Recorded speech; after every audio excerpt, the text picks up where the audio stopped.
BSF কে জমি হস্তান্তর তো হয়ে গেল, অর্থাৎ এটাই যে খুব শিগগিরই ফেন্সিং এর কাজ শুরু হবে। আর ফেন্সিং এর কাজটা হলে সেটা খুব গুরুত্বপূর্ণ কাজ হবে। আজকের বড় খবর কিন্তু এটা, কারণ আমাদের সামনে এই মুহূর্তের বিপদটা শেষ হয়নি কারণ বামেরা এখনো প্রাসঙ্গিক আছে এবং তারা লম্ফঝম্প করছে। তার থেকেও বড় কথা, যারা পরিকল্পনা করেছিল পশ্চিমবঙ্গকে আলাদা করবে, চিকেন নেক নিয়ে নেবে ইত্যাদি ইত্যাদি, বা কুকিল্যান্ড হবে, এই সমস্ত পরিকল্পনা যারা করেছিল তারা যে থেমে গেছে এটা যারা ভাবছেন তারা খুব মূর্খের মতো ভাবছেন। এটাকে তারা থেমে যায়নি, কিন্তু তারা থেমে যাওয়ার জন্য কোনো কাজ করে না। এইটা স্পষ্ট করে বুঝতে হবে যে এখন এদিকে কিছু সার্কাস হচ্ছে, সেই সার্কাসগুলোর দিকে আপনার মনোযোগ আকর্ষণ করে আপনাকে ঘুরিয়ে দেওয়া হচ্ছে, যেটা বামেদের বা ডিপ স্টেটের চিরকালের খেলা, সেই খেলাটাই খেলছে। যেমন ধরুন, আজকে বিধানসভাতে একটা নাকি ধর্ণা হয়েছিল, সেখানে গুটি 25-30 জন বিধায়ককে দেখা গেছে, বাকিদের দেখা যায়নি। কেন দেখা যায়নি? কিন্তু বোঝাই যাচ্ছে যে তারা থাকবে না, তারা চলে যাবে। সংখ্যালঘুরা একটা আলাদা, সংখ্যালঘু বলে লাভ নেই কারণ সংখ্যালঘু তো তারা নয়, তো মুসলিমরা একটা আলাদা দল তৈরি করবে, মুসলিম লীগ নতুন চেহারায় আত্মপ্রকাশ করবে, যেটা 1940-এর দশকে আমরা যেটা দেখেছিলাম সেই জিনিসটাই আবার রিপিট হবে, হওয়ার কথাই ছিল, হতে পারত। সেই আশঙ্কাটা এখনো পর্যন্ত শেষ হয়নি। যারা এখনো ওই অন্যরকম নানান রকম ধান্দাবাজি করছে, যেমন ধরুন সাংবাদিক মহলে একটা ধান্দাবাজি শুরু হয়েছে। কিরকম ধান্দাবাজি না, কয়েকজন সাংবাদিক জাতীয়তাবাদী বলে যারা নিজেদের তকমা মনে করে আছে, এবং তারা ধান্দাবাজি করছে কারণ এদের সব বাম ব্যাকগ্রাউন্ড, আর বামেদের কাজ এটাই ঘুলিয়ে জল খাওয়া, ঘুলিয়ে দেওয়া সবকিছু। এরা ধান্দাবাজি করছে এই দাদার অনুগামী, সেই দাদার অনুগামী, অমুক নেতার সঙ্গে তাকে দেখা যাচ্ছে, তমুক নেতার সঙ্গে দেখা যাচ্ছে। এই নিয়ে যারা অল্প বয়সী বাচ্চা সাংবাদিক রয়েছেন বা মাঝবয়সী যারা ভালো কাজ করতেন এক সময় কিন্তু এখন কাজ করতে পারছেন না, সেই সব ছেলেমেয়েরা খুব আতঙ্কে আছে। কারণ এই যে তথাকথিত জাতীয়তাবাদী সাজা বামরা, প্রচুর নকশাল এখন জাতীয়তাবাদী সেজেছে, এবং তারা প্রত্যেকটা মহলকে, সাংস্কৃতিক মহলের দখল হাত থেকে চলে গেছে, মানে ওদের মাথায় বাজ পড়ে গেছে। ওরা আবার সেগুলোকে ফিরে পাওয়ার জন্য আপ্রাণ চেষ্টা করছে, কিন্তু হবে না, এইটা হবে না। প্রথম সমস্যা হচ্ছে এইটা যে সাংস্কৃতিক মহলে তাদের দখলদারি, তারা ভাবছে যে আমরা আবার আগের মতো সবকিছু চালাবো, কারণ আমাদের অমুক দাদা আছেন, তমুক দিদি আছেন, তারা আমাদের সাহায্য করবেন। সেটা করা যাবে না, কারণ প্রথম কথা হচ্ছে যে শিল্প, সাহিত্য, সংস্কৃতি, নাটক এগুলো সব একেবারে গর্ধবের পশ্চাৎ দেশে গেছে। সেগুলোকে আর ফিরিয়ে আনা যাবে না, সেগুলোকে আর এস্টাবলিশ করা যাবে না। আর নতুন করে এই সমস্ত কিছুর বাতাবরণ তৈরি করতে হবে। সেই নতুন করে বাতাবরণটা তৈরি করব আমরা যারা সত্যি দেশটাকে ভালোবাসি, আমরা যারা এই ভয়ঙ্কর বিপদটাকে রোখার জন্য আপ্রাণ চেষ্টা করেছি, আমরাই করব, আমাদের মতো করে আমরা করব।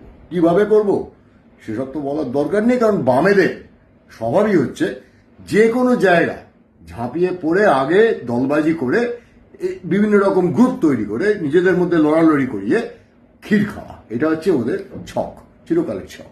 একই ছক ওরা খেলছে, সেদিকে মনোযোগ দেবেন না। এখন ওদিকে মনোযোগ দেওয়ার সময়ও নেই, কারণ কেউ পাত্তা দেয় না, এখানকার চ্যানেল ফ্যানেল কেউ পাত্তা দেয় না। এবং সব থেকে বড় কথা হচ্ছে এখানে চ্যানেলে কি করলো না করলো সেটা নিয়ে মাথা ঘামানোরও কোনো দরকার নেই। তাদের যোগ্যতার জায়গাটাই নেই, মাথা ঘামানোর প্রশ্ন ওঠে না। তাহলে কি করতে হবে? ভাবতে হবে হচ্ছে দেশের সুরক্ষার কথা, ভাবতে হবে এই রাজ্যে মুষ্টিমেয় সত্যিকারের খাঁটি হিন্দু যারা ভোটটা দিয়ে এই পরিবর্তনটা ঘটিয়েছেন তাদের নিরাপত্তার কথা এবং তাদের স্বার্থের কথা, সব থেকে বড় কথা তাদের স্বার্থের কথা, সেইটা ভাবতে হবে আগে। এবং মুখ্যমন্ত্রী ঠিক সেই কাজটিই করছেন, মন্ত্রিসভাও সেই কাজটি করছে। যারা অন্যদিকে ঘুরিয়ে দিতে চাইছে গাড়ির স্টিয়ারিংটা, তারা খুব ভুল করছে। সব থেকে ভালো কাজ করছেন হচ্ছে বিজেপির রাজ্য সভাপতি শ্রমিকবাবুর সঙ্গে বহুদিন আগে একটা 19-এর ভোটের আগে একটা কোনো চ্যানেলে আমি একসঙ্গে বসেছিলাম, সেরকম পরিচয় নেই, তবে আমি প্রশংসা করতে বাধ্য, কারণ ওনার প্রথম কথা হচ্ছে ওনার ভাষা, ওনার রুচিবোধ, ওনার সম্ভ্রমবোধ, ওনার সৌজন্যবোধ, এগুলো প্রত্যেকটা অসামান্য, তুলনা হয় না।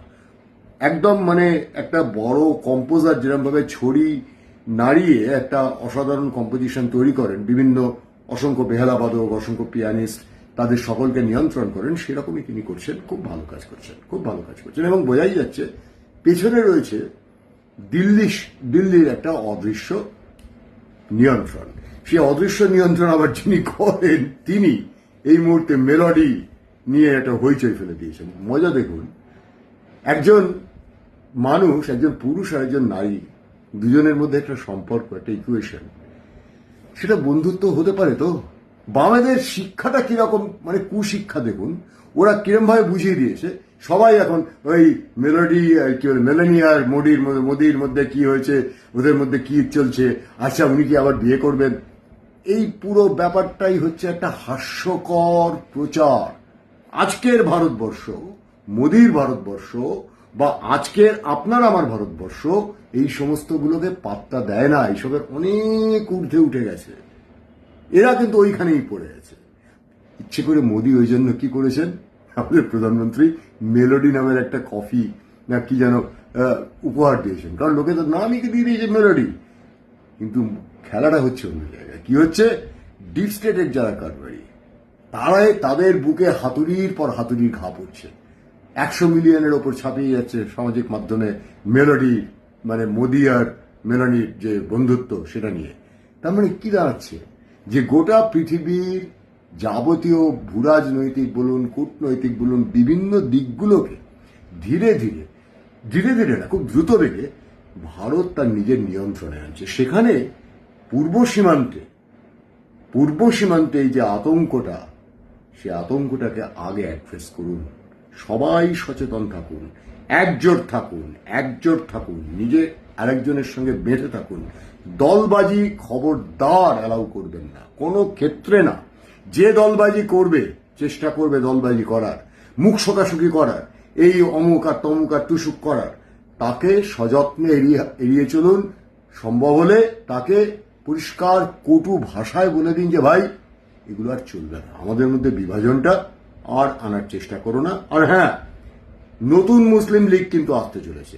এই তৃণমূল ভেঙে যাবে, টুকরো টুকরো হয়ে যাবে, ওখানে শেষ, এখানে চলে যাবে। ওদের যে 80-81টা যে বিধায়ক আছে, সে 80-81টা বিধায়ক থাকবে না শেষ পর্যন্ত, সেটা কিছুদিনের মধ্যে হবে। আর যেটা হবে, আজকে দেখলাম যে ওই ভাইপোর বাড়ি শান্তিনিকেতন নামে, মানে বিড়ম্বনার ব্যাপার বলুন তো, রবীন্দ্রনাথের শান্তিনিকেতনকে তুলনা করতে হচ্ছে একটা কয়লা চোর, গরু চোর, একটা মানে জঘন্য দাম্ভিক একটা লোকের সঙ্গে। কিরকম দম্ভ! আজকে নাকি পুরসভা নোটিশ লাগিয়েছিল, সেই নোটিশটাকে মুহূর্তের মধ্যে তার যারা বডিগার্ড নাকি যেন আছে, তারা গিয়ে সেটাকে ছিঁড়ে দিয়েছে। সে আঠাটা দেখাচ্ছে হচ্ছে টিভি চ্যানেল, নোটিশটাও দেখাচ্ছে, নোটিশ লাগানো হয়েছে সেটাও দেখাচ্ছে।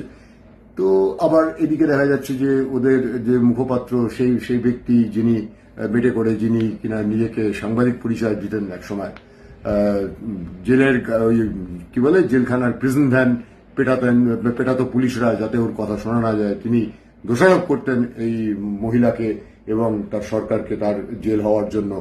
তারপরে তিনি আবার ফিরে এসে এদের সঙ্গে যোগাযোগ করেছেন। এ তো আমার মনে হয় শকুনি মামার ভূমিকা নিয়েছেন বোধহয়, নইলে এরকম পরিস্থিতি তো হতো না। যাই হোক, এসব সস্তা রাজনীতির দিকে তাকানোর খুব একটা প্রয়োজন আছে বলে আমি মনে করছি না। আমি যেটা মনে করছি সেটা হচ্ছে দেশের প্রতিরক্ষা, দেশের সুরক্ষা এবং সর্বোপরি নিজেদের সুরক্ষা, নিজেদের একজোট হয়ে থাকা, এটা খুব গুরুত্বপূর্ণ। কে কোথায় কার সঙ্গে কি হবনবিং করছে সস্তা বিষয়, বিধানসভাতে কি কয়েকজন মিলে প্রতিবাদ করছে, আর ওই বামপন্থীরা যারা সব থেকে ভয়ঙ্কর, তারা কি করছে, ওইদিকে মনোযোগটা দেবেন না, পাত্তাই দেবেন না। পাত্তা দেওয়ার কোনো দরকার নেই, কারণ এরা সম্পূর্ণ মূল্যহীন। যেসব মিডিয়া এখনো এদেরকে ডেকে এনে চ্যানেলে বসিয়ে এদেরকে দিয়ে গেরাম ভারী কথাবার্তা বলায়, তাদেরকে তো আমার ইচ্ছে করে কান ধরে থাবড়া মারতে। কারণটা হচ্ছে যে এটা কি, এরা কারা, এদের কি অস্তিত্ব সমাজে? বরং চর্চা করো না যে আমার সংস্কৃতি, আমার ধর্ম, আমার সভ্যতা, এসব নিয়ে চর্চা কর না। এটা তো কাজে দেবে, মানুষ জানবে। এরা জানতে দেয়নি এত বছর ধরে। আমরা সেগুলো নিয়ে চর্চা করব। সমাজের নতুন একটা সম্পূর্ণ নতুন বাতাবরণ তৈরি হবে। এইসব থাকবে না, টিকবে না। তাই দাদা ধরে, সাংবাদিকদেরও বলছি, দাদা ধরে কোনো লাভ হবে না। কেউ ভাই তোমাদের পাত্তা দেবে না আগামীতে, কেউ পাত্তা দেবে না। একটা জিনিস জেনে রাখো, যে জিনিসে রুচি ঠিকঠাক নেই, যেখানে শুরুর থেকেই একে ওকে ধরে দাদা ধরে অমুক করে করতে হয়, সেখানে তোমার যোগ্যতাটাই নেই। সুতরাং সেসব চেষ্টাটা বন্ধ করো। আর যারা এগুলো নেতৃত্ব দিচ্ছে তাদেরকে আমি নাম জানি, আমি নাম বলছি না, আমি তাদেরকে এটা বলবো যে ভাই খুব সাবধান। চিনি তোমাদের সব কটাকেই চিনি, তোমাদের যোগ্যতার সম্পর্ক খুব ভালো করে জানি, অতএব খুব সাবধানে করো।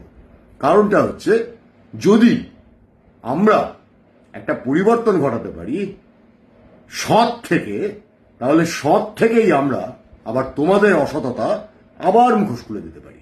বেশিক্ষণ লাগবে না। নমস্কার, সবাই একজোট থাকুন। সুপ্রিয় বন্দ্যোপাধ্যায়ের তরফ থেকে আজকে বিদায়।